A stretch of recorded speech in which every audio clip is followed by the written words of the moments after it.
बेटा, ये क्या कर रही हो? जाना नहीं है क्या?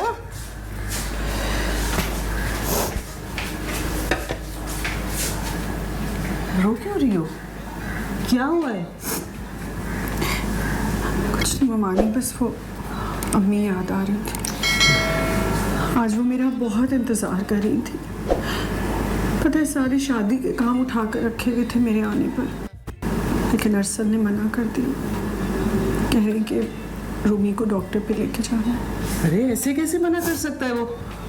जाओ तुम तैयार हो, शाबाश। मैं देखती हूँ, उससे बात करती हूँ।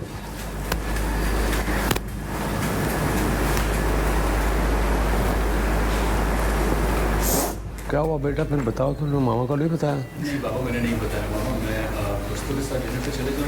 अरे पापा ने बोला कि मम्मा से पूछो तो। हाँ भाई। अस्सलाम वालेकुम बाबा। वालेकुम अस्सलाम बेटा। आज ऑफिस से इतनी जल्दी?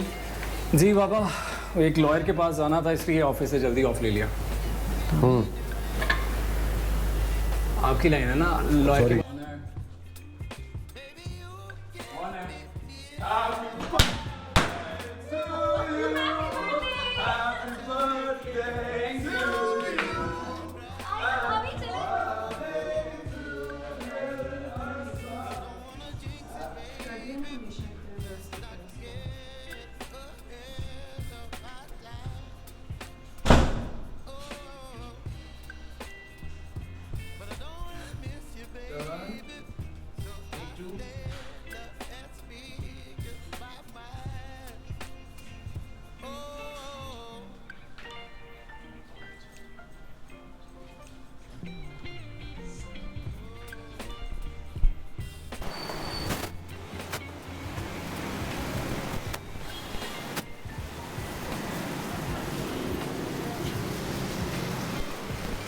नीचे तुम्हारे रिश्ते की बातें चल रही हैं और तुम यहाँ खड़े होकर चांद देख रही हो।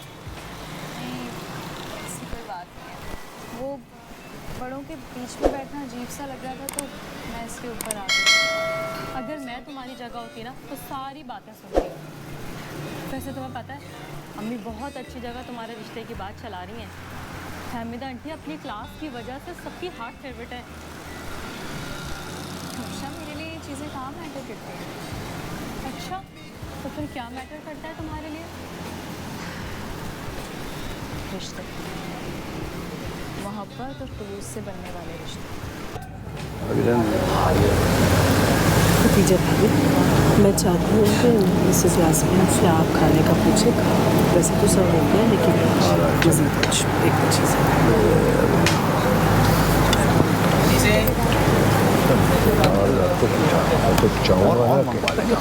अरे और ऐसे बाबा क्या कह रहे हैं आप? आपको मैंने कितनी दफ़ा मना किया, एक स्पून भी अब और नहीं लेके आओ। क्यों? थोड़ा सा आपको पता नहीं है कि आपकी शुगर लेवल हाई हो जाती है फिर? जीते रहो बेटा, जीते रहो भाई। वक्त भी कैसे गुजर जाता है ना। हमारे अपने ही बच्चे हमारे टीचर बन जाते हैं। हाँ ये तो है भाई, टीचर ही नहीं डॉक्टर भी बन जाते हैं। कब खाना है, कितना खाना है, क्यों खाना है, और उसके साथ दवा कब लेनी है, ये भी इन्होंने डिसाइड करना। जी, वो भी सिर्फ इसलिए क्योंकि आपकी फिक्र की जाती है। अब आप मुझसे प्रॉमिस करें कि अब आप एक बाइट भी और नहीं लेंगे। प्रॉमिस। पक्का प्रॉमिस?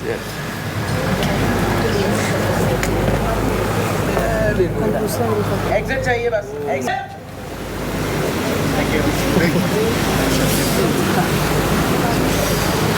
तो फहमीदा, कैसी लगी आपको मेरी बहू? माशाल्लाह माशाल्लाह, बहुत प्यारी। मेरा तो दिल खुश हो गया। बस अच्छा है ना सबसे। आंटी, आपने खाना ठीक से खाया ना? हाँ बेटा, मैंने खा लिया खाना। आपने खाया? Thank you. ये क्या नाम था? रूमी ना? जी। अच्छा, ये आपके भाई की इकलौती बेटी है ना? जी हाँ, भाई साहब की इकलौती बेटी है। हाँ, फिर तो बड़ी लाडली होगी हमारी जूनी की तरह। हाँ लाडली तो है, लेकिन इसने कभी भी इस लाड प्यार का नाजायज़ फ़ायदा नहीं उठाया। अब आपने देख ही लिया होगा कैसे अदब आदाब का ख्याल रख रही थी पूरी शादी में। इसीलिए तो कह रही हूँ, वो तो उसकी तरबियत और रख से नज़र आ रहा है, वरना आजकल की लड़कियाँ तो तौबा तौबा। हमारे ख़ानदान में तो ये बात सिखाई जाती है कि बच्चियों की तरबियत अच्छे से करो, ताकि इनको कभी भी ससुराल में जाकर किसी किस्म का ताना ना मिले। ये तो है। आप मेरी हमना को ही देख लीजिए, उसने पूरे घर को कैसे अकेले संभाला हुआ है। सही कह रही आओ आए ना।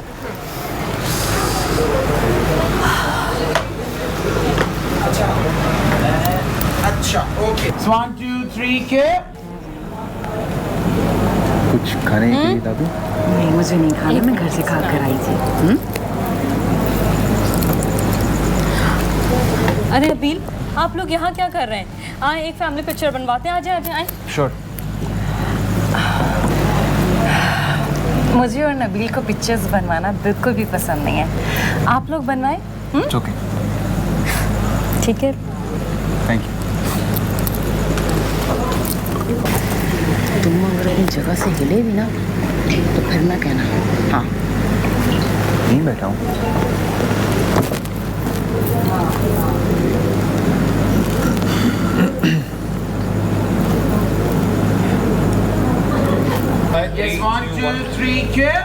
हेलो यासिर, बेटा कहाँ हो? जल्दी आओ, सब तुम्हारा इंतज़ार कर रहे हैं।